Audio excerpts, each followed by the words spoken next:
We are live, but we're letting it breathe, baby. We got to bring on Facebook, and then we're going to have everybody in the house here. Tonight, we'll get started, and we are almost good. Hey, welcome in, everybody. It is the Huddle Up Podcast presented, as always, by Mile High Huddle and powered by Blue Wire Podcasts. I'm your host, Chad Jensen, with me, my fellow football priest. You know him, you love him, Zack Kelberman. Zack, the tragic passing of Demaryius Thomas, of course, occurred little more than the news breaking anyway, little more than an hour after we signed off Thursday night. This is the first chance we've had to talk about the passing of the late, great Demaryius Thomas with our community. We'll talk about the game. We'll talk about what happened today. Obviously, there's a lot of actual football stuff to break down, but first things first, Zack, if you would, share your reaction to the passing of DT, and then I'll share mine. I can't believe we're even having this conversation, Chad. The words that DT has passed, saying that DT died, not even in the manner in which he died, just the fact that he passed at such a young age, so tragically. I can't believe I'm saying these words out loud. It is terrible. I talked about it a little bit on Kelberman's Corner at halftime earlier today. It's heartbreaking. It's tragic. Any word applies to it, but any word I think is cliche compared to the type of person, the type of player, friend, community member, family member that Demaryius Thomas was. All around, great individual, great player, franchise legend. What takes the sting slightly off his untimely, unfortunate death is how the Broncos honored him today. I don't mean just the victory against Detroit. I think we all saw that coming, or most of us did. Just what they did to start the game, having 10 men on the field, having Cortland Sutton take the X position where DT used to line up, having the 88 on the field. All the players gathering around that decal after they made a big play in this game. They all wore it on their helmets as well. I thought it was really nice tribute to DT and also very classy on the part of the Lions going, along with it. They declined a penalty to start the game for a delay of game while the Broncos honored him. So all around, I'm happy the Broncos got the win today, but I'm also happier they honored DT the right way, or as best you can do considering the circumstances. It's been some dark times in Denver since Demaryius helped the Broncos win Super Bowl 50, but despite the losing of the recent history, this team has always been a first-class organization, and they showed that today, with gusto in how they honored and remembered Demaryius Thomas. And for those who were in the stands, that's going to be an indelible moment you're probably very unlikely to ever forget. But, Demaryius Thomas, to me, when I think about DT, I think about multiple things. First and foremost is the fact that he is the tip of the spear in one of the top 2 or 3 most iconic moments in franchise history. And I'm talking about the Tebow 80-yard catch and run to beat the Steelers, who, I'll remind everybody, that was the defending AFC champion Steelers. No one expected the Broncos to win that game. Number 1 defense in the NFL. And from that moment on, man, Peyton Manning sat up and he goes, ooh, wait a minute. Just talent we got over there in Denver. And then he gets cut, of course, does Peyton Manning. And he said today, in fact, when Broncos TV cornered him at the stadium to ask him about DT, that DT was a big reason, Zack, that I chose to come to Denver. And it's obvious why, because he could see the potential that DT had. But, man, this morning I was telling you and Scott before we went live, I turned on and watched. There's a copy, a bootlegged copy, that is, of the ESPN. I don't know if it's a 30 for 30, E60, whatever it is, but it's called No Doubting Thomas. And if you guys have never seen that, it's only about a 13, 14-minute feature. But if you go to the community tab on Mile High Huddle's YouTube page, it's right there for you to watch. I watched that, Zack, and I'm not going to lie. There's a couple moments where, in connection with how I know he just passed, there's a few times I got a little verklempt, little choked up, and I just thought, man, what a freaking tragedy. Yeah. What a tragedy. And when you realize it's not often, Zack, you see the prolific elite talent on the field commensurate with the elite, just great person off the field and what his reputation was. It really is a tragedy. And Chris Hernandez, thank you for that super chat, bro. He says, R.I.P. Baby, indeed. Yeah, the game feels less important today, doesn't it, Chad? The Broncos had a 28-point victory, and it's still a somber podcast considering the Broncos lost a franchise legend, but like you said, also an all-around terrific human being, and all that he'd been through in his life to get to where he was, and with the relationship with his mother in and out of prison, and he went through all stages of adversity in professional life and his personal life, and he overcame all of them. And that's why he was so easy to root for. Chris Hernandez hopping in here, $88 super. Hashtag win one for DT. Chris, thank you so much. You were also on KK earlier today showing your support. He's saying win out for DT. Oh, win out for DT. Yeah. I'm happy they got this win today. Whatever happens going forward, this was the game to honor him, Chad, because the show must go on still. And I just thought they did a really nice job considering the circumstances once again. It's still so shocking, honestly. It really is. It really is. Michaela, the Duchess, jumping in with her still brand new Pat Surtain jersey. Love that. Thank you for getting us the selfie. It's going up on social media today. She says, DT, I remember seeing you play. You were a star on and off the field. Rest easy. And another one, hashtag Bebe, 88 Bebe. So generous. Thank you. And yeah, I mean, I don't know. Bebe, Demaryius Thomas. What's another one of his nicknames besides DT? Optimus Prime, right? Because, of course, you had Megatron that he followed there at Georgia Tech. But there's just so much to think about. When I was going through writing the actual news report of his death Thursday night for Mile High Huddle, I pulled up a bunch of things to refresh my memory on what statistical categories, he owned in Broncos history. And I was reminded of the fact that he's one of only 3 Broncos ever to make it to 5 straight Pro Bowls. One of only 3 guys. And not only that, he owns, obviously, he's number 2 in receptions, Zach, yards, touchdowns as far as receiving goes, but he still is the single season for the Broncos record holder for basically the biggest receiving season in franchise history, with north of 1,600 yards and 90-plus receptions and double-digit TDs. Demaryius Thomas, man, he was so prolific. And then, even before he passed, obviously, people would try to criticize DT and say, product of Peyton. That's BS, man. Peyton might have microwaved his development, Zach, but when you pick up 1,000 for Trevor Siemian and Paxton Lynch in 2016, come 40 yards shy of it again in 2017, and then you get dealt away, of course, in 2018, that doesn't speak to me as if you were some kind of dependent on Peyton only wide receiver. It's just a lazy, ignorant take, honestly. Look what he did with Tim Tebow. I mean, his most iconic play, arguably, was what he housed against the Steelers in the playoff game in 2011 from Tim Tebow. When you're a talent of that stature, you're quarterback independent. It doesn't matter who's throwing you the ball, you're going to make a play. Like you said, his pairing that talent with someone like Peyton Manning obviously made him better, but he was always good on his own. He was always destined for greatness on his own, and that's another thing that makes his untimely passing so... I don't know another word. Just honestly shocking and stunning. You don't say that too often. It's cliche. It's hyperbole nowadays. Chad, everything is shocking nowadays, but that truly was. It's sad, man. We'll come back to this. Kyle Evans jumping in with a super chat. Thank you, Kyle. He says, I was super heartbroken when I heard about DT. So happy they honored and won this game for Thomas, RIP number 88. Thanks, brother. We got much more to get to on your comments and chats. The last thing I want to say on this topic, and then I think we should probably turn our attention to the game, is, you think about the fact that his mother was taken from him when he was 11, imprisoned until basically right before the Super Bowl run, right? When the Broncos leading up to the Super Bowl 50 run, she ended up only getting to spend 5.5, 6, maybe 6 and change years with DT as a grown man post getting out of prison when President Obama commuted her sentence and she was released.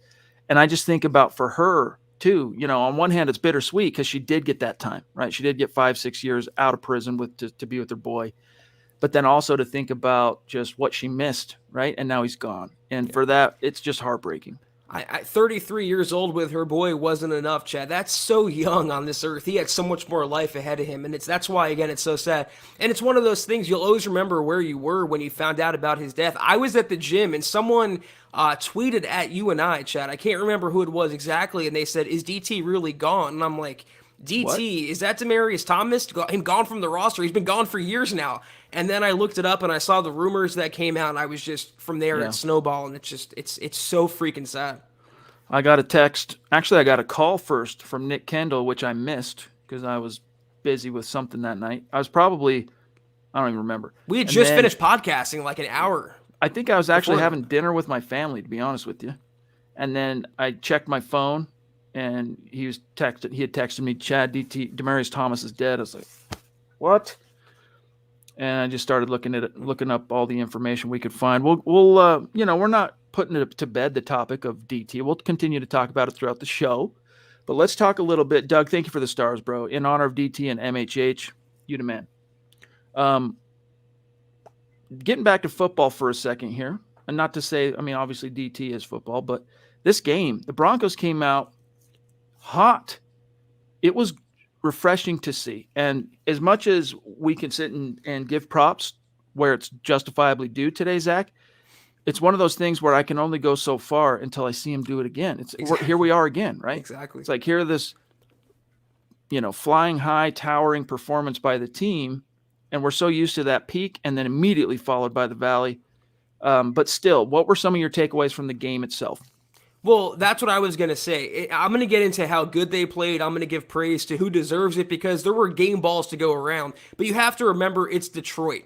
This is arguably the most hapless franchise in NFL history, and they certainly looked the part today. They were decimated by injury. They didn't have their best running back, tight end, lineman, etc., etc. So the Broncos should have won this game, and they played a little down to them at parts in the first half. But like you said, I even wrote this in the roundtable article. It's loss. The Broncos lost to a good opponent, so the following week they would beat a subpar opponent. Next week they play the Cincinnati Bengals. If they want to make a legitimate playoff push, they have to win that game. It's a must-win. They got to put together a winning streak. They have to be consistent. They have to prove they're not just a bully for bad teams. They have to be a bully for good teams, too. I'm happy they got to flex their muscle a little bit. Obviously, they don't belong in the ranks of Detroit and the Giants and the hapless teams, as they've proven, but the Cincinnati Bengals are not the Lions. And if they want to be taken serious as contenders, they want to make their stake in the AFC playoff picture, they have to win that game next week. They have to transfer this, like you said,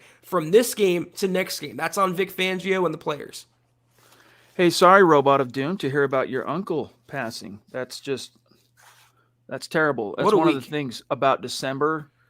My birthday's in the month of December. You got Christmas, you got New Year's Eve, and all that. So much to celebrate. It's the holiday season, but I also kind of hold my breath throughout this month because it's just one of those months that tends to also crank out quite a bit of tragedy for whatever reason.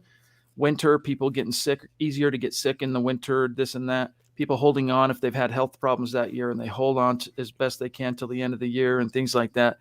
But sorry to hear that, Robot of Doom. Prayers up for you, my friend, and keep your chin up, keep a stiff upper lip.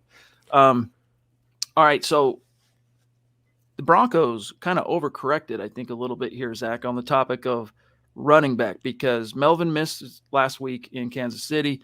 Javonte puts up a historic game in his first NFL start. You come back, and sure enough, the Broncos made sure Melvin got more touches today, but with fewer bites out of that cookie, Javonte ended up with 2 total touchdowns. Let me see. What was his receiving yards? Only 10 yards. Let's see. 83 yards, Zach, and 2 touchdowns on 16 total touches. Melvin went 24 for 111 on the ground with 2 tutties. And did he catch a ball? He didn't catch a ball, but I don't understand why. It worked for him. It worked for him. So maybe we shouldn't really be looking this gift horse in the mouth, but I can't wait till Javonte Williams is the guy. Yeah, I'm right there with you. Melvin Gordon, I said this on KK, so I'm going to kind of repeat the same talking points for those who saw me. Melvin Gordon actually had a good game. He was getting positive yardage, chunk yardage, ripping off nice runs up the middle, showing good explosion. I don't know about $8 million running back, but he was certainly a good number 2 to have with Javonte. But there's something about Pookie that's just more dynamic, more explosive. And I said, if you spot a one-eyed Bigfoot, that's more rare than watching Williams go down on first contact, Chad. It's unbelievable to me. You need 3 tacklers to take him down, and sometimes even that's not enough. So I'm right there with you. The sooner he's no doubt understood RB1, the better. When it works, great, but you're not going to survive against better teams like the Bengals, divisional teams like the Chargers, the Chiefs, by hiding Teddy like they did today. They're going to get a good contribution from Gordon and Williams, but they need more from their quarterback because once again, Chad, Teddy was downright unsteady this afternoon. That's been the trend for Teddy this year, unfortunately.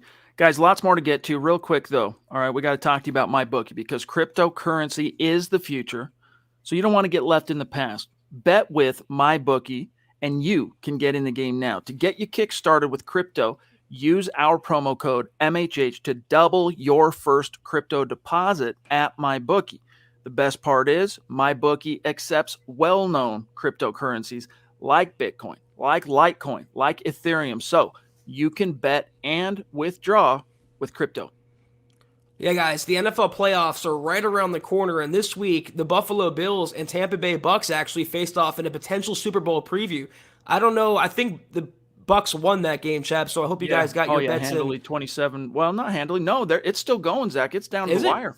Is it? I thought I saw something about Brady. I assume they won, but that's a potential Super Bowl preview. So I hope you guys got your bets in with MyBookie. Also, both teams sit one win away from earning the top spot in their respective conferences in this high stakes game. I would bet the Bucks money line, but I hope you guys did as well. Don't miss out. Double your first deposit up to $1,000 by using promo code MHH. Head to MyBookie today, place your bets, and watch the sparks fly. Also, with UFC 269, bet anything, anytime, anywhere with MyBookie. Amen. All right, let's jump back into the chat. Lots to talk about. Colby, thank you, bro. Some big-time love, some big-time stars. That means a lot to us. You know that, my friend. Jess, he says, a win is a win. Rest easy, DT. Much love, fam. Thank you, Jess. Yes, it is. And, hey, you don't apologize for winning. You especially don't apologize, Zach, when you blow out an opponent by 28 points. It's kind of reminds me of the Jets game in week 3. It was 27-0. Fans said the same thing. Oh, it's the Jets. A win's a win's a win in the NFL. You can only play who's in front of you. The Broncos played the Lions. The Broncos came out, like you said, Chad, with a lot of emotion, a lot of fight. And when you win a game by 4 touchdowns, it's hard to poo-poo that. Most def. Here is Travis Tarbach saying, evening priest, glad our Broncos won. And the way they honored DT was absolutely awesome. RIP DT. Yes, sir. We got Doug Henninger in the house. Thank you, Doug. Very generous. He says, this one's for DT. Such a great game and tribute for DT. My all-time favorite Bronco and first jersey I ever got at my first game back in 2011. That's cool, buddy. Hashtag Broncos country and long live DT. Yeah, dude. Demaryius Thomas was a unique he was just a great guy, man, and a phenomenal player. Some people will debate, was he the greatest wide receiver in Broncos history? I know, like Eric Trickle, I think even Lance, we were talking about this Friday night right before Dove Valley Deep Divers. They argue that DT is the best wide receiver in Broncos history. And as much as I love DT, I'm a Rod Smith on that topic, right, guy. And I said to him, it probably comes down to generations. Like when you came of age, were you watching the Rod Smith Broncos or were you watching the Demaryius Thomas Broncos? That probably informs people's opinions. But either way, it doesn't matter because he's up there, man. And if he would have gotten the opportunity to have stuck around in Denver as long as Rod did, he probably would already own every record that this team has. You can make the case either way. I think DT was a little more explosive. That's, this generation's type of wide receiver, but you have Rod Smith, you have McCaffrey in there as well. The Broncos have a rich history of wide receivers, and if not number one, he's certainly number 2. Regardless, fantastic individual on and off the field, and he will be missed for years to come, forever. Boise man trying to kind of twist the knife here, Zach. He says, I'm sorry to do it to you, Zach, but you're helping me lock up the 1 seed in our fantasy league. Keep feeding Pookie. Great show, fellas. Hashtag fire Fangio on a 28-point win. That's where we're at, right? 28 points, and you're like, stoked. But next week, probably going to be some precipitous drop-off, and we're going to get embarrassed. Mike Reno, appreciate the stars, buddy. Well, Boise, I'll get to you in 1 second. Chad, you can make the case. What did Fangio do for this game to help the Broncos to lead him to victory? If anything, he was another detriment with his sideline management. What are you challenging that fumble for? He's 1 for 7 now on challenges. He needs a new spotter or he needs better intuition. Something is not happening there. Boise, I don't know if I played you this week, but I wanted to say this. Sometimes in fantasy, when it's not your year, it's not your year. I lost Derrick Henry for the year. Clyde Edwards-Helaire was out for a while. Lamar Jackson was not performing, and then now he was out for today's game, and he has an ankle sprain. So it's not looking good for me, Chad, in the MHH Fantasy League. But whoever wins, you guys have a special present coming. Bet. Amen.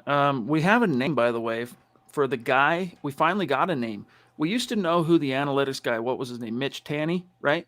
I'll see if I can find it, but here it is. Who consults with Vic on challenges and how the process works? This was Vic from Thursday. Quote, senior analyst Matt Sheldon, primarily up in the box with the help of other assistant coaches that are up in the box that see the replays. It was Matt that recommended we challenge that play the other night, talking about the Chiefs game, at the last second. So at least now you know who's in his ear a little bit. Joshua Shadow, thank you, buddy. Appreciate it. He said, we need this energy for the last 4 games. RIP DT. Hashtag 88. You know, Zach, if it's one of those collateral, what's a good word? Collateral results of DT's untimely passing is inspiring this team to a playoff push, that would be a great, great way. This team could really go be above and beyond to honor DT, is to take what nobody saw as really a team angling for the postseason after getting blown out by the Chiefs like that and going. Even if you lose your first game in the playoffs and it's forgettable, you're one and done, that's all it is. You got to the playoffs, you broke this ignominious streak.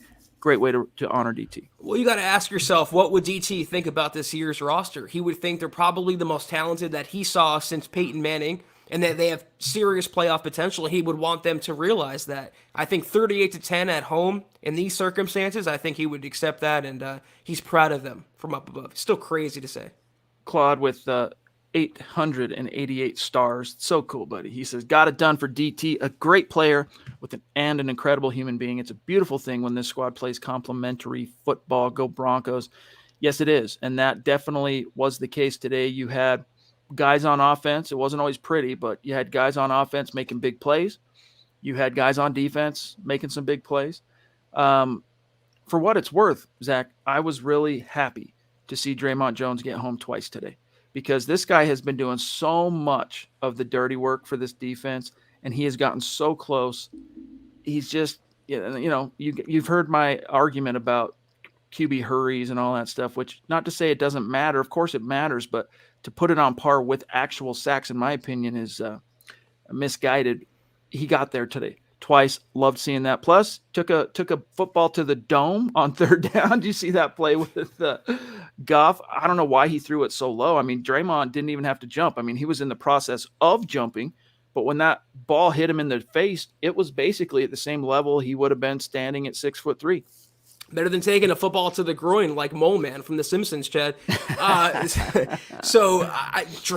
that's the Draymond Jones we all thought we'd be getting coming into the season. The guy really does have Pro Bowl, if not all-pro potential. He was everywhere today. He was the Broncos' Aaron Donald, tackles for loss, quarterback hurries, quarterback hits, pass deflections, and of course sacks. He's making up for the lack of contribution from Shelby Harris. That's another story, though. Draymond was a beast. I love to see it. I think it's 4 sacks in 4 games now for Draymond. You got here the leading wide receiver was Noah Fant. Zach, I know he's a tight end, but the leading receiver, I should say. Michael, good to see you, bro. Love you, appreciate you. You know this. And then Miguel jumping in. He says, great emotional win. I still have chills watching all the tributes. Rest in power, DT. Love that, buddy. Zach, I sat up in my chair, jaw agape, completely slack-jawed when I saw Teddy throw up and above the first level, up and above the second level of the defense, and hit Noah Fant perfectly on that play down the right sideline that set up a touchdown. Was there another play? I'll find it on the game book. I guess I can if I want to, but it was good to see. Maybe that can be encouraging enough for Teddy to go, you know what, that worked. Oh, wait a minute. I have 2-4-5 tight ends and 3 wide receivers that terrify defenses. Maybe it's okay to throw beyond 4 or 5 yards.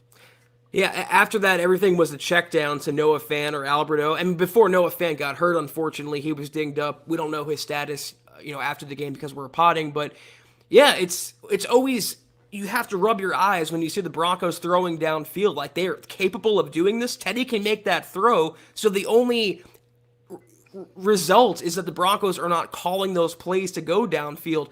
Speaking of the receivers, though, I want to make one note, not to be a party pooper, but Courtland Sutton, he has such bad chemistry with Teddy Bridgewater. How bad, you ask? Over his last 5 games, including today's game, he has 8 catches for 79 yards combined. Let's see. Week 8, week 9, week 10, Dallas, or KC in this game. Oh, wait a minute. I don't need to be Sherlock Holmes to deduce that corresponds perfectly, Zach, with the return of Jerry Jeudy to the offense. Why would you pay him $60 million not going to throw him the ball? It doesn't really make sense to me at all. Courtland Sutton's being wasted. That's just a slight blight on today's game, though. It's noticeable, though. Yeah. When he attacks Courtland Sutton, it's mostly a DPI. That's not a result of a good throw by Teddy. It's a bad play by the DB. He's not putting in a position like, hate to say it, Drew Lock did on the deep balls with Courtland Sutton, where he can go up and make a play on it. He is suffering bad in this offense. Travis, good to see you, buddy. Thank you. He says, a feel-good win. Draymond was a beast, and the defense was outstanding. I hope Teddy and our wideouts get things worked out down these last games. Enjoy the win, Broncos. DT with that smile was looking down at you guys. Hashtag RIP 88. Gone, but will never be forgotten. Love you all, Broncos country. Amen. From your lips to God's ears. Najal Taf in the house. What's up, big dog? Very generous. Thank you, bro. Broncos final drive, 14 plays, Zach, 88 yards. RIP DT. My brother, sleep well, my friend. Yes, indeed. How, serendipitous is that? Symbolic. I can't remember. Was it Matthew 3:16, John 3:16? I don't know. The game that Tim Tebow beat the Steelers with big help from DT. The Broncos finished with 316 yards. And that single, what do you call them when they put on their eyes? I just had a brain fart. Like the eye black. Thank you, but some of them they put the stickers, right? And Tim used to write biblical verses on that, and the one that he always would write and talked about was his favorite scripture. Broncos hit that in that one Tim Tebow playoff when that was the total. So sometimes football just works out serendipitously, and then you realize, wait a minute, this is one of those exceptions that proves the rule. I don't believe in coincidence. There's some things, though, all right, when you do see one, you're like, all right, this was meant to be. The Broncos' final score also had an 8 in it. I mean, draw your own conclusions. Malachi Smith, what's good? He says, Albert O should be our starting tight end. Also, we need to hit Jerry Jeudy in stride a lot more than we do. Prayers for DT's family, forever a Bronco. Albert O just has a penchant, man. Like when he gets the ball, it's not quite obviously on the same scale as Javonte Williams, but when he gets the ball, he is hell-bent for breakfast to make something happen, right? One of our big critiques of Noah Fant early on this season, it hasn't been as egregious of late, but for a good majority of the first half of this season, Zach, it was almost like he couldn't wait to go down. As soon as he caught it, all right, got my yards, go down. Albert O, man, that cat is fighting. He's hurdling dudes. He's reaching for the pylon. Like he's just it just seems like he's got more want to in his heart, Zach. I think he has better chemistry with Teddy Bridgewater as well. I mean, Noah Fant is like the Courtland Sutton of tight ends when it comes to Teddy Bridgewater. I think, though, what we saw from Fant, kind of our last conversation, though, proves he should be the starter considering what he brings to the table if used correctly. There's a reason why he was the first-round pick. There's a reason why Albert O wasn't. Noah Fant's talent and upside, I believe, is bigger, but his chemistry and connection with Teddy Bridgewater is lesser right now than Albert O. Regardless, though, they can cycle through them, kind of like running backs as well. Melvin or Javonte, whoever is the hotter hand, the more reliable target, I think he should get the opportunities. Chris says that DT's jersey is the only white, blue, and orange jersey. Not one, but like he's got one of each color, right, that he owns. That's rad. Efna Cotton, will DT go posthumously into the Ring of Fame? So the question here is he going to end up in the Ring of Fame? The answer is yes. So of course, it will be posthumous, sadly. because he has passed. But Zach, there's no doubt in my mind, Demaryius Thomas is going to land in the Ring of Fame, and with a bona fide Hall of Famer like Peyton Manning using that verbiage, saying he's a Hall of Famer. Yeah. Who knows, man? Maybe because Peyton's got some pull out there, dude. Peyton's got his little hooks in voters across the fruited plain. And if Peyton wanted to orchestrate a campaign to enshrine DT, he probably could find a way to make it happen. But what are the rules, Zach? Is it 5 years after you retired, I want to say? So that's a few years down the road. Charlie, thank you, buddy. I don't think DT is a first ballot Hall of Famer, but he certainly has a case to make, even standing on his own resume without Peyton Manning's assistance. The stats he put up in the age of fantasy football as well, he was a household name to a lot of non-Broncos fans. That's important. That helps more than getting someone like Pat Bowlen in the Hall of Fame, where not a lot of people outside of Denver really knew him or adored him like Broncos fans did. So I think DT has a case to make. I don't know if he can get in, but he has a shot. Hey, Anka, thank you, bro. Much love to you. He's got some 88 emojis and some heartbreak and tears. Well, real quick, on the topic of DT in the Hall, all right? If you look at his achievements, first of all, being a number 2 receiver all-time on a storied franchise like the Broncos, some of the individual marks he owns as far as, the 5 straight Pro Bowl berths, his franchise's single-season record holder for receiving yards. At the time, I don't know if it's been broken now off the top of my head, I can't recall, but he set Super Bowl record in Super Bowl 48. He was basically the only guy that really came to play that day for the Denver Broncos. Super Bowl records in that game. Contributed to 2 different Super Bowl teams, one of which, of course, ends up as world champion. Just shy of 10,000 yards, if I'm not mistaken. At least with the Broncos, he ended up with 9,000 and change. I'm going to look real quick here. There's a couple of things that you could argue against him because, for the most part, Zach, if you don't get over 10K, the Hall likes to ignore guys, but 9,763 receiving yards all time. The vast majority of that coming, of course, with the Broncos, 63 career touchdowns. So I think he has a resume. Here's to justify the Hall. Patrick, thank you, buddy. But here's what works against him a little bit, Zach, and maybe Peyton Manning can be the antidote to overcome this. But he wasn't a big, glitzy, glamorous guy like a Dez Bryant, who was his biggest, contemporary of the era, right? Because they came out the same year. So they were always being compared to each other. And, of course, Dez Bryant threw him some love when he found out the news Thursday night on Twitter. But my point being, Dez, if he would have had a resume and contributed to team success on par with DT, in Dallas, I don't think anyone would even be questioning that Dez Bryant's going to end up in the Hall. So why not Bebe? Why not DT? I think it can happen. I think Broncos fans should remain very optimistic that it can happen. And then Andrew here says, we shouldn't be done with Melvin Gordon. I know he's not our future RB1, but he and Pookie complement each other as a 1-2 punch. I'm done with him at $8 million a year. That's where I'm done with Melvin Gordon. It's one thing to have a compliment, but Mike Boone was a great compliment last week against Kansas City, and he's a fraction of the cost. I like Melvin. I don't think he'll ever be good enough to warrant him getting more touches than Pookie Williams or the contract that he makes right now. If he wants to come back on a reduced contract, fine, but Williams needs to be the RB1. You traded up in the second round for a devalued position in the NFL.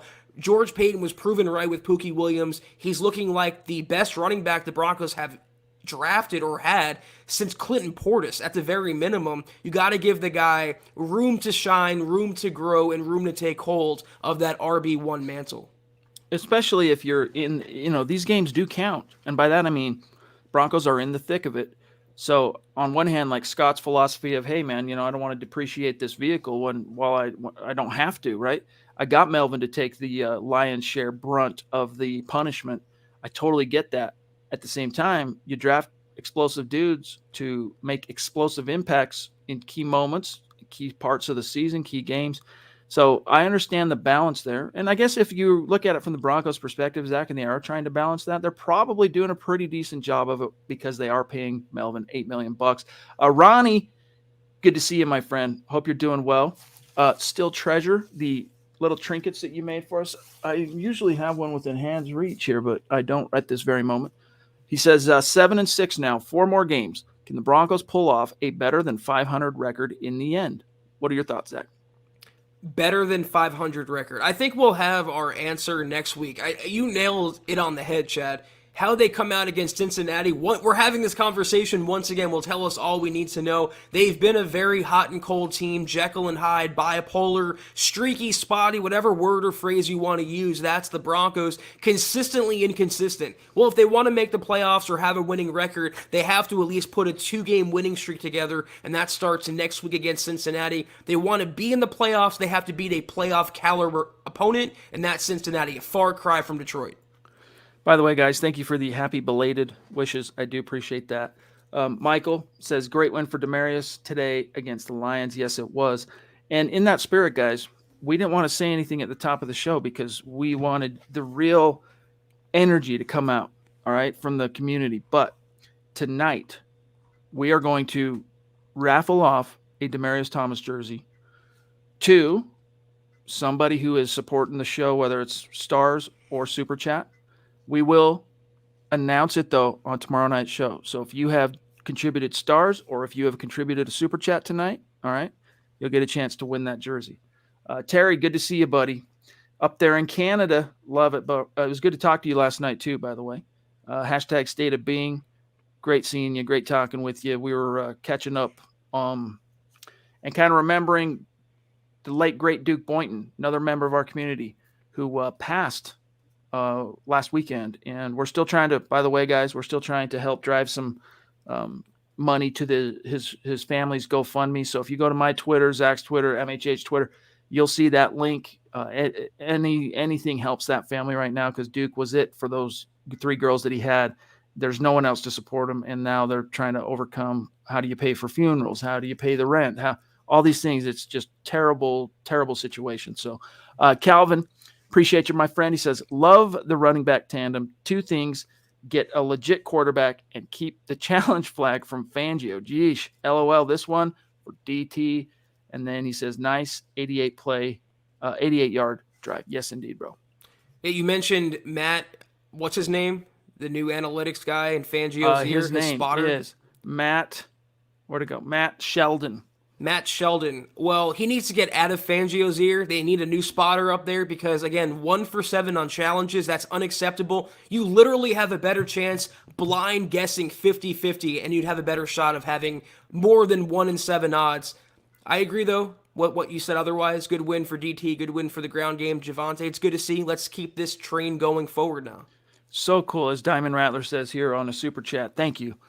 He says, amazing win. The Justin Simmons pick was awesome. Yeah. Rest in power, DT. Loved how and you could just tell how fired up emotionally he was over that decal on the grass where he leaves the ball and everyone gathers there on the 88 decal. And, you know, he was Justin Simmons, one of 10 current Broncos who were teammates with Demaryius Thomas. So he's one of the guys, obviously, still in Denver that it hit close to home for. So loved seeing that. And what a great play by Simmons. That's what I was going to say. Yeah, I was watching the Tennessee Titans game earlier, and their defensive backs, and I'm just a random example, but they have Kevin Byard, the safety. And, safeties of that caliber, highly paid, they're always making plays on the ball. They're influencing the game, not getting lucky off deflections or a ball thrown right to them.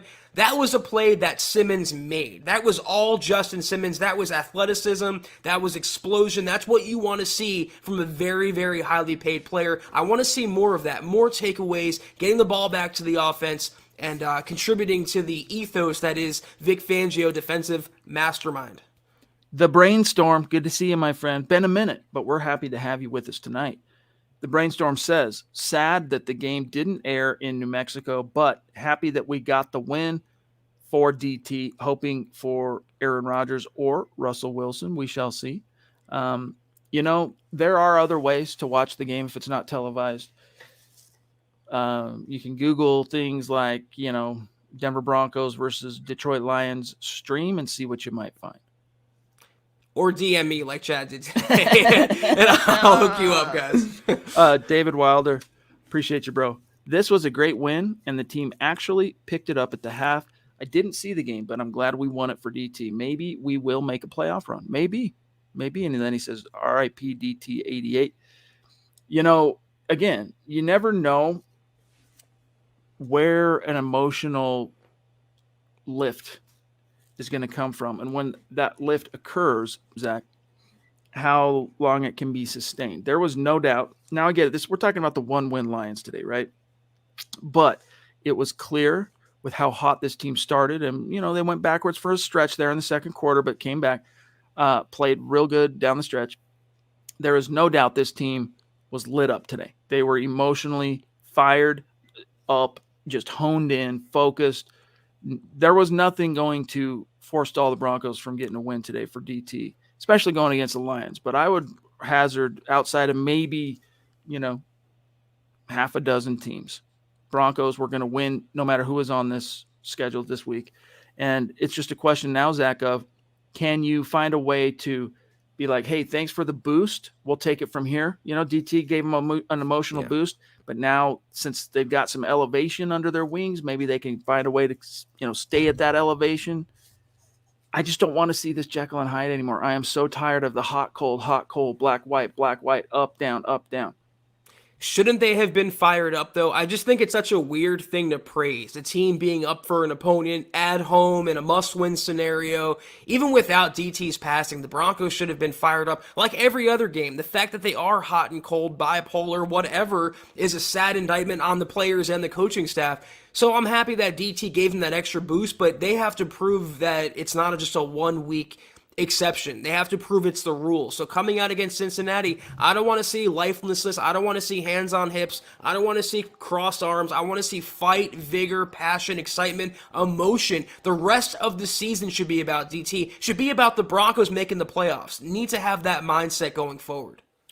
Vim and vigor. This is what we want to see from these Denver Broncos. Good to see you, 727 Mil. And also, shout out to you. I saw that you threw down in support of the Boynton girls. Really appreciate that, my friend.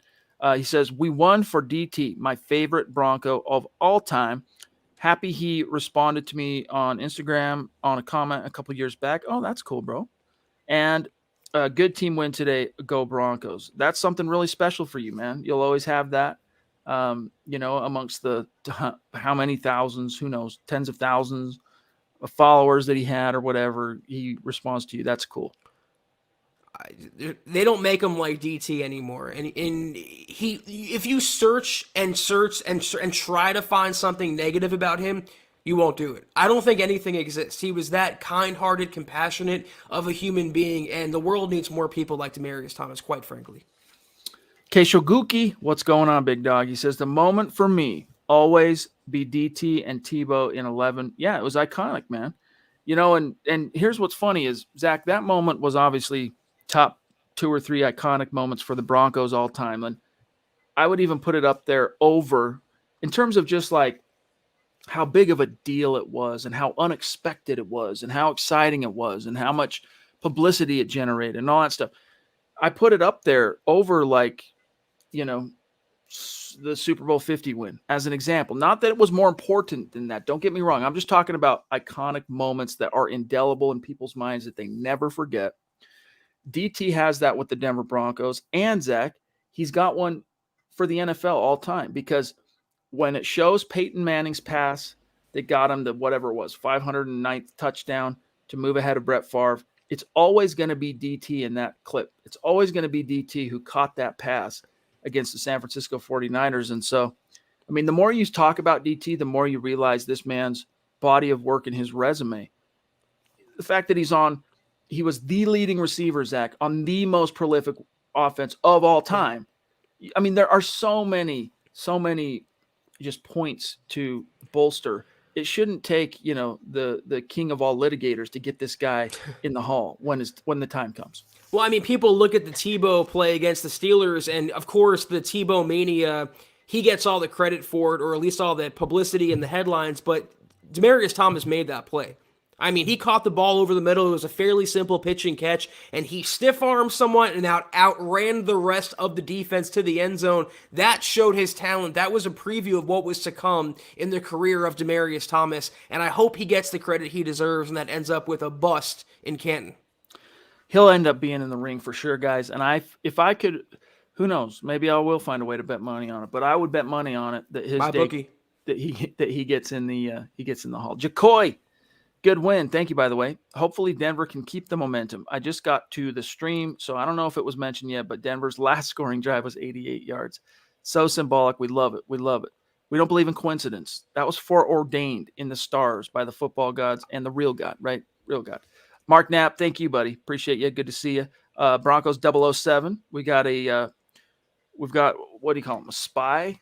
Just don't shag us, okay? He says, I'm just glad we didn't lose the game to the Lions.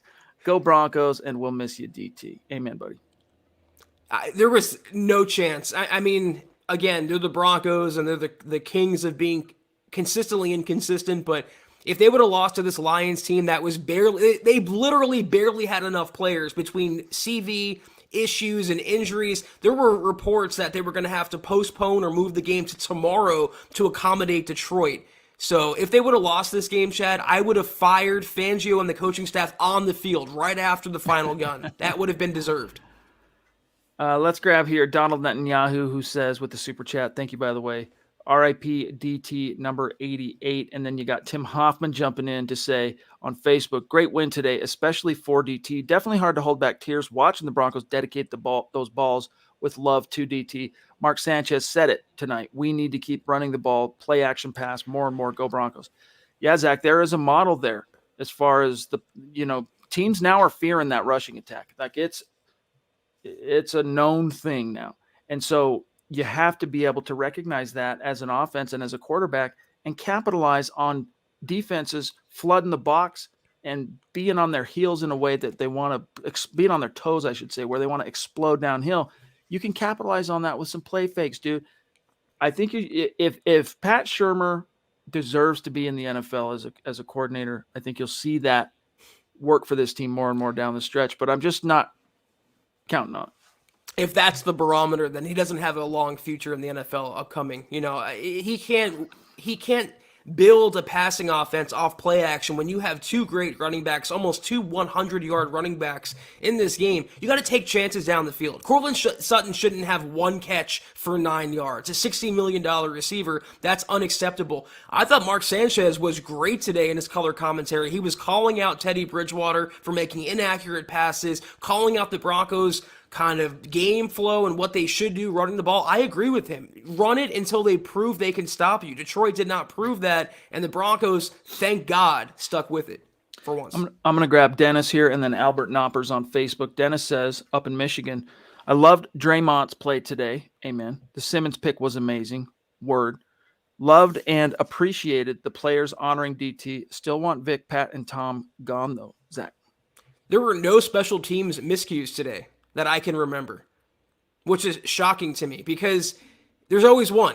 And it looked like Deontay Spencer was going to get caught from behind or fumble. Something bad was going to happen or a punt block. Nothing did. Both things can be true, though, Chad.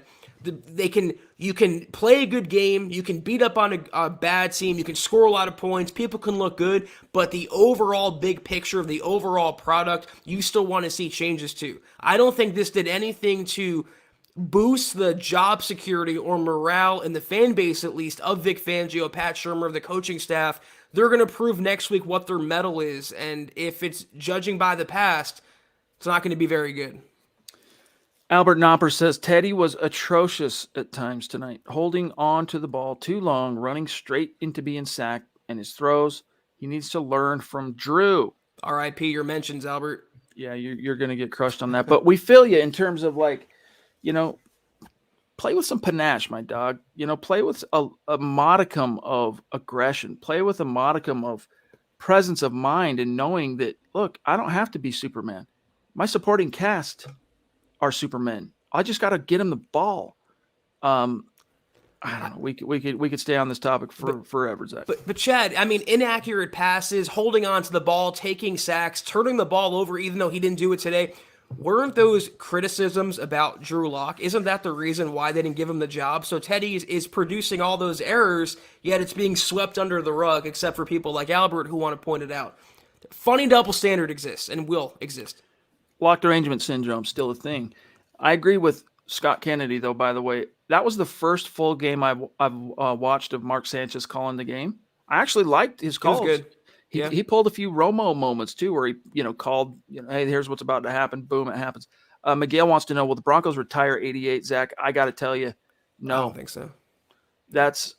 It's just something that teams are trying to do less and less in the modern era, and for obvious reasons. There's only so many numbers between 0 and 100 or 99, and then you start this league's stacking the years, and so no, I don't think so. But he will be honored as a Ring of Famer when his time comes, and hopefully the Hall.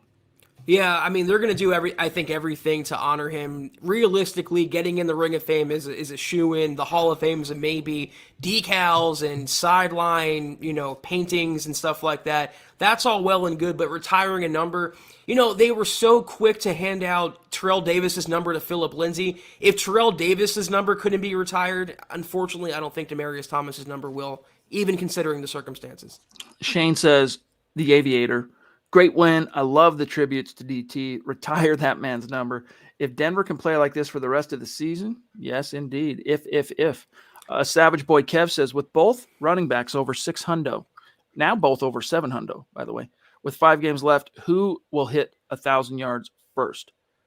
Zach, I think if you're betting on it, you're going to bet on Melvin Gordon, just because there's a clear push by the coaches to make sure each and every game he gets more touches than Pookie. But I think it's a relatively, if we're talking about betting odds, I think it's a relatively safe bet that the Broncos could end up with 2,000-yard rushers this year. Like if they continue on the same vein that they have, the last quarter of the season and how they're running the ball, Zach, 5 games or let's see, is it 5? 4 games left. 4, yeah. 4 games left to get a total of 600 yards between them and relatively evenly. I think it can happen, guys. It's right there. It is, but then you have Pat Shurmur, and he's known to give your running backs 4 and 5 yards a carry per game after giving them 18 and 20 carries per game. So if they play ball with their running backs, figuratively and literally, I think they can hit that mark. More realistically, is probably 1,000-yard rusher, and if my bookie would have a prop bet for that, I would take Melvin Gordon, simply because, like you said, the volume, he gets more opportunities, and to his credit, he's converting those opportunities. He had a 100-yard game today, and if he stays healthy, I think he'll hit that mark. Good payday for him coming, if so. Yeah, guys, the Bengals did lose today, so that's good news for the Broncos. And the Niners won. Mike Rosage, a newer name. Welcome. Thank you, buddy. We just might hit our stride at the right time. Go Denver. Great pod, as always. Much obliged, my friend. Thank you. Brett Capps jumping in on Facebook to say, such a great team win. RIP to DT number 88. Now, let's finish this year out strong for DT. And Claude throwing down some stars too. Appreciate you guys. And yes, Zach, we are going to raffle off. We'll select a winner. We're not going to separate it in this instance between Facebook and YouTube supporters. We'll just take all those names from tonight. If you threw down some stars, if you threw down a super chat, you go in the hat. We'll do the drawing tomorrow night. It'll be dope. Demaryius Thomas jersey coming to someone. If we get it, there's a solid chance before Christmas, the way lead times are right now, but there's still a solid chance. I just want to say one thing. This is kind of off topic. Not to take today's win with a grain of salt or not to devalue a win, because, again, a win is a win is a win, but it was Detroit. I think even the Dallas victory was more impressive, even though Dallas overlooked the Broncos and took them not seriously. They played, I think, overall better in all 3 phases than they did against Detroit today. If Detroit was a better team, or they had more men and firepower, they could have put up a fight against Denver. They had a second quarter that allowed Detroit to stay in the ball game or maybe even get ahead. Halftime, it was only 17-10, Chad. It was a one-possession game. So they have to tighten a lot up. And like I said, you can hide Teddy and get by with, 130 yards and a touchdown? You can get by with that when you're facing Detroit, but when you're facing Cincinnati or Kansas City, who's on a tear right now, even Vegas, the Chargers, you have to come correct. You have to bring all that you have, 60 minutes, your A game. And I don't think this was the Broncos' A game. So they have to be better than they were today if they want to make a legitimate playoff push. Don't get too high on the Broncos, just like we don't want the Broncos to get too high on themselves. One game at a time. Real quick before we grab Matt here, Albert Nopper says, if I was afraid of being harassed, I wouldn't show my fandom for the Broncos in Kansas City. Yeah, that takes some stones, especially if you're flying solo, my friend. Matthew Beatty says, I love the batted passes we had. Definitely missed it this season. And RIP to my favorite receiver in the orange and blue, number 88. Very sweet, my friend. Thank you. Guys, we're about out of time here, so I'm just scrolling to make sure we don't try and get everybody here. Brett Caps, I don't know if I saw a comment, but I saw you threw down some stars here. Wyatt as well. But Zach, as we start winding down tonight's stream here, actually, let me grab this one from Ted. It's not a super chat, but Ted says, Chad and Zach, can you guys please break down the wins versus losses that have to happen in order for us to make the playoffs? No, we don't have enough time. All right. But here's what I'll tell you to do. Before today's game, Eric Trickle, and he'll be publishing this article once a week up until the end of the season, wrote a Broncos rooting interests for week 14 article that answers every question you have right now. So as soon as this stream is over, Tez, go to milehighhuddle.com. You'll see the article by Eric. Give it a read. Okay. Let me see. Let me hook you guys up with something else. This is the ESPN playoff simulator. I use this every year. You can tinker with different games, different results to see what the Broncos need. So it's all in the comment section right there. Scott, I don't know if you can, on your end, if you can see what Wyatt, if we can't find your comment, you got to forgive us because it's so hot and heavy tonight. But I'm scrolling up trying to see if I can find it. So bear with me. He's saying, man, I need the comment read from my stars. I'm looking. Scott will keep an eye out for it too. Hopefully we'll grab it before we get out of here, but we can't bog down the conversation too much. We'll keep an eye out for it. Okay.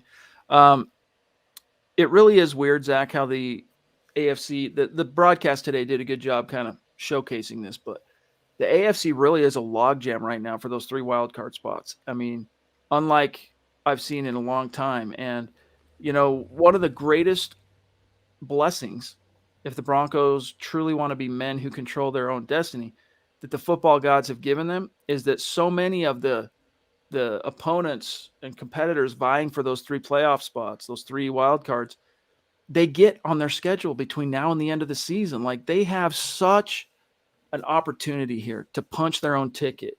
And you don't have to win every game. In fact, if you can get to 10 wins in this field, there's a solid chance you make it. But if you're looking for an opportunity halfway now through December, Zach, as a team that hasn't made the playoffs since 2015, to have control of your own destiny, the football gods have served it up to you, Denver Broncos.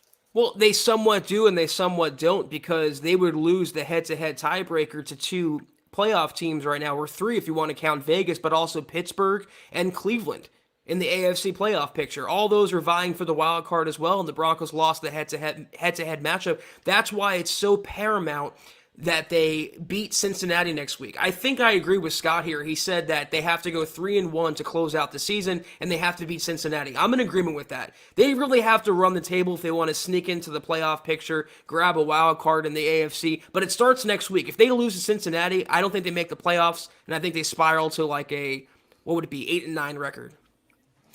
Wyatt says, great touchdown by Alberto, but how about the ignorance or lack of ability from Teddy to hit wide open Fant, who was 10 yards past Alberto and in the end zone? When he scrambled out to the right like that, Zach, I was looking at Fant, and I really thought that's where he was going to go with the ball because Fant was in the end zone. I also liked the number of times I heard about the mismatch on the outside and no targets out there. Dude, Teddy doesn't trust that arm, dude. That's why. That's what it comes down to. But, Zach, we finish your thought, and then we'll get out of here. Well, I was going to say Teddy doesn't trust his arm, and the Broncos don't trust Teddy's arm. I don't think they want to take downfield shots because they don't believe that Teddy Bridgewater can complete them. And by downfield shots, by the way, I mean 15 yards down the field. Nothing crazy. But that's going to do it for we have a comment from Aaron. That was for DT, RIP number 88. We appreciate you, Aaron, so much. Thank you for your contributions. That is going to do it, though, for the gut reaction episode. Very emotional episode, even in a 28-point victory, considering Demaryius Thomas's untimely, horrible, tragic death. We'll be back on tomorrow night for the aftermath episode of today's victory. In the meantime, guys, follow us on Twitter at HuddleUpPod. You can follow the main account for all your Broncos forthcoming news, analysis, film breakdowns, rumors, transactions, and more at Mile High Huddle. Follow Chad on Twitter at Chad and Jensen. Follow myself at Kelberman NFL. Follow Scott on Twitter at Scout Kennedy. Right now, go to huddleuppod.com and get yourself a hat like Chad's wearing, get yourself a coffee cup, get yourself a nice hoodie for the wintertime, all right there at huddleuppod.com. And if you haven't, go to facebook.com/milehighhuddle. Guys, hit that big blue button. Become a supporter. We had Kelberman's Corner at halftime. Every Sunday at halftime is KK. We also have Broncos Book Club and Trickle Zone each and every week. $5 a month, worth every penny. I promise you that. You have my guarantee. Also, facebook.com/milehighhuddlepod. Notice a difference, but follow that page all the same for all the latest on the podcast and the brand. And if you haven't, guys, go to Apple Podcasts and leave your football priest a 5-star review for a chance to win hoodie, shirt, coffee cup, etc. each and every month. But if you can't do any of those things, any of them all, do these 3 things. Subscribe, like, and share this video and every video you see on the MHH channel. Helps us grow and reach more Broncos fans just like you. Most definitely, and also shout out to Dylan, who's been moderating the chat for us on YouTube like a boss, very consistent every single night. He's in there helping us out. Appreciate you, Dylan. He says, I got to say here, Zach, shout out to some star senders tonight. Top Dog, Travis Weber, followed by Matt Beatty, Claude Riley, Miguel, Doug Raquel, Michael Ronquillo, Aaron Johnson, Brett, Albert, Andrew Baker, Tim Hoffman, Mike Reno, Colby, Mark Knapp, David Wilder, Travis Tarbox, Patrick Havener, Lawrence Rivera, Charlie Young, and Wyatt Horning. Much love to each and every one of you. And all of our YouTube Super Chat superstars, you know who you are. We love you. We appreciate you. Tomorrow night, we will raffle off the names from those who contributed either stars or Super Chat tonight to decide and see who gets that Demaryius Thomas jersey. We'll get it ordered as soon as the pick is in, as soon as the raffle selection is made, and that'll be a nice little Christmas boost for someone in our community. But guys, love you. As Zach said, we'll see you tomorrow night for the aftermath. Take care. As always, RIP DT. Go Broncos.